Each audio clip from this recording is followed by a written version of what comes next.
সেদিন পৃথিবীটারে কাঁপিয়ে দেয়া হবে, পুরো পৃথিবী নড়ে চড়ে উঠবে, টাওয়ারগুলো ভেঙে খান খান, পাহাড়গুলো ভেঙে দুমড়ে মুচড়ে যাবে, মানুষগুলো বিক্ষিপ্ত পতঙ্গের মতো নিক্ষিপ্ত হবে, সাগরের পানির মাঝখানে দাউ দাউ দাউ দাউ দাউ দাউ করে আগুন জ্বলতে শুরু করে দিবে।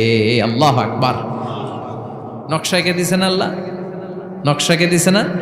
সুবহানাল্লাহ পড়েন।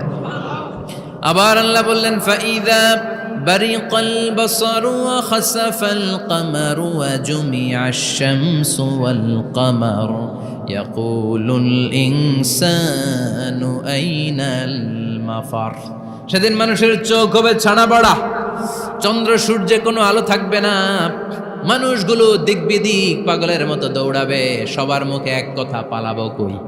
পালানোর জায়গা আছে নাকি শুধু বাংলাদেশের এই সাইডটাতেই কিয়ামত হবে? সৌদিতে আর হবে না?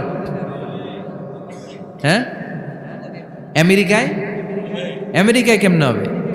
ওদিক তো ডোনাল্ড ট্রাম্প থাকে। হ্যাঁ, আমেরিকাতেও হবে, জাপানে হবে, ইন্ডিয়াতে হবে, গোটা বিশ্বে একসাথেই কাপাকাপি আর এই ধ্বংসলীলা শুরু হয়ে যাবে। চিৎকার করে বলেন ঠিক কিনা? আল্লাহ বলেন ইয়াউমা নাতুইস সামা কাতাইয়িস সিজিল লিল কুতুব। আকাশ আর আকাশ থাকবে না, কাগজ যেমনি আমরা এরকম ফোল্ড করে ফেলি, ভাঁজ করে ফেলি, মন চাইলে কাগজকে যেমনি আমরা এরকম হাতের মধ্যে গুটিয়ে নেই, সেদিন আকাশটারে হাতের মধ্যে